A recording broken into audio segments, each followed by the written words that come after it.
हरदोई के बिरौरी गांव के एक निजी स्कूल के टीचर की क्रूरता जानकर हर कोई हैरान है। श्री कल्याण देवी बाल कल्याण स्कूल में शिक्षक हर्षित ने तीसरी कक्षा के 10 वर्षीय छात्र अजय कुमार से एक प्रश्न पूछा।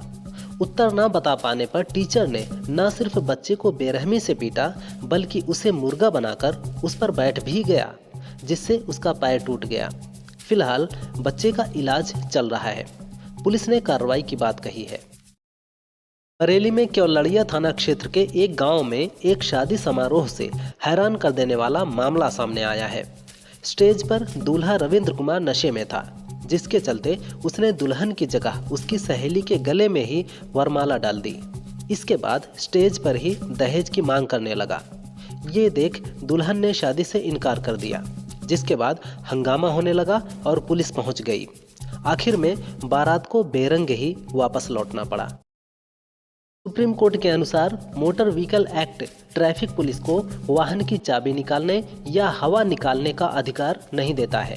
पुलिस को बदसलूकी या मारपीट की इजाज़त नहीं है। पुलिसकर्मी अगर आपको रुकने का इशारा कर रहा है तो जांच के लिए रुकिए। अगर वाहन की चाबी या हवा निकाल रहा है तो इसका वीडियो बनाइए। सबूत के साथ बड़े अधिकारियों से संपर्क कीजिए।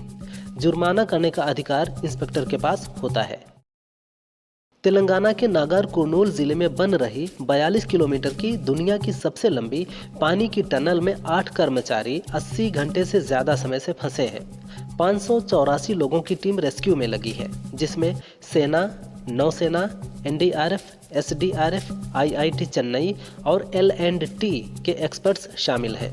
अब यह काम 12 रेड माइनर्स को सौंपा गया है। इन्होंने ही 2023 में उत्तराखंड की सिलक्यारा टनल में फंसे 41 मजदूरों को बाहर निकाला था। ईपीएफओ ने रोजगार लिंक्ड प्रोत्साहन ELI स्कीम के तहत लाभ के लिए UAN एक्टिवेशन और बैंक अकाउंट को आधार से लिंक करने की अंतिम तारीख 15 मार्च 2025 तक बढ़ा दी है। पहले यह डेडलाइन 15 फरवरी 2025 तक थी। इस फैसले से उन कर्मचारियों को राहत मिलेगी जो अभी तक अपना UAN एक्टिवेट नहीं कर पाए हैं या जिनके बैंक खाते को आधार से लिंक करने की प्रोसेस पूरी नहीं हुई है। चैंपियंस ट्रॉफी में भारत के हाथों मिली करारी हार के बाद पाकिस्तान फैंस सदमे में हैं। अलग अलग तरीके से लोग अपनी भड़ास निकाल रहे हैं। इसी कड़ी में अब एक पाकिस्तानी मीडिया चैनल की बातचीत में एक्सपर्ट्स ने दावा किया है कि भारत जादू टोने से मैच जीता है। वायरल वीडियो में एक व्यक्ति कहता है, भारत ने अपने 22 पंडित दुबई स्टेडियम में भेजे थे। पाकिस्तान के हर प्लेयर के लिए 2 पंडित रखे गए जो जादू टोना कर रहे थे। कांग्रेस अध्यक्ष मल्लिकार्जुन खड़गे ने युवाओं की छात्रवृत्ति को लेकर मोदी सरकार पर निशाना साधा है। उन्होंने एक्स पर लिखा, देश के SC, ST, OBC और अल्पसंख्यक वर्ग के युवाओं की छात्रवृत्तियों को आपकी सरकार ने हथियाने का काम किया है। ये शर्मनाक सरकारी आंकड़े बताते हैं कि सभी वजीफों में मोदी सरकार ने लाभार्थियों की भारी कटौती तो की है, साथ ही औसतन साल दर साल 25% फंड भी कम खर्च किया है।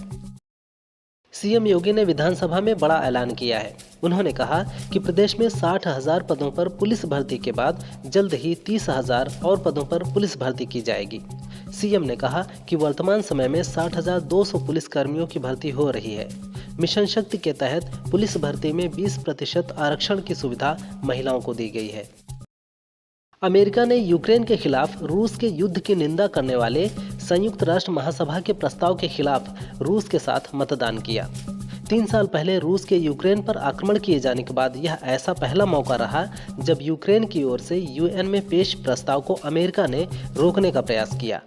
यूरोपीय देशों और G7 ने प्रस्ताव के पक्ष में मतदान किया।